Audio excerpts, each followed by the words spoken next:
ไปดีจ้าสาวคำลาเด้อจ้ามื้อนี้บ่มีคลิปหยังลงเนาะจ้ามีคลิปขุดห้องน้ำให้ลูกสาวเนาะจ้าเนาะ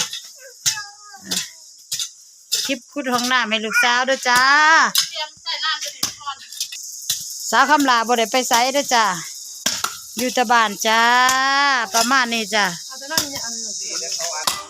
ก็มะฮุงพวมเป็นหมากเนาะจ้าก็สิได้ขุดถิ่มในทันทีเลยจ้าต้นมะฮุงกำลังพ่วมเป็นหมากจ้าส่วนสร้างทั้งเฮือนกับเฮ็ดทั้งเฮือนเนาะจ้าเฮ็ดห้าวหอยเครื่องในร้านไผ่เนาะจ้าบอกซื้อตู้ก็บ่ซื้อจ้ามักห้าวค่ะเอาห้าวเลยจ้าจวดเลยจ้าส่วนสาวคำหลานเนาะจ้าจะไปสั่งแพงจ้ามาใส่ห้องมาลงห้องน้ำจ้าไปกับร้านกับลูกสาวจ้ะไปแล้วเด้อจ้าออกบ้านไปแล้วเด้อจ้า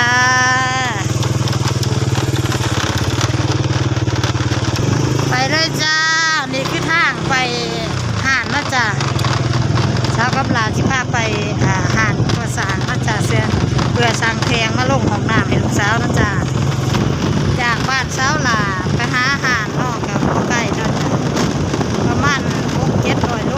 600-700 เมตรเนาะจ้ะลืมไปหอดแล้วเด้อจ้าหอดห่านแล้วเด้อจ้าหอดแล้วเด้อจ้านี่เด้อห่านก่อสร้างที่เช้าคำลามักมาซื้อนะจ้าห่านเช้าหลามาซื้อเครื่องเป็นประจำเนาะห่านเจ๊ปานเด้อโปรโมทห่านให้เด้อนี่เด้อ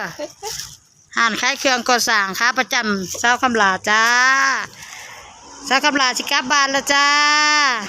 ทางกลับบ้านสักคำลาด้วยจ้าก่อนอื่นมดกับฝากกดไลค์กดแชร์และกดติดตามเขาคำลาด้วยจ้า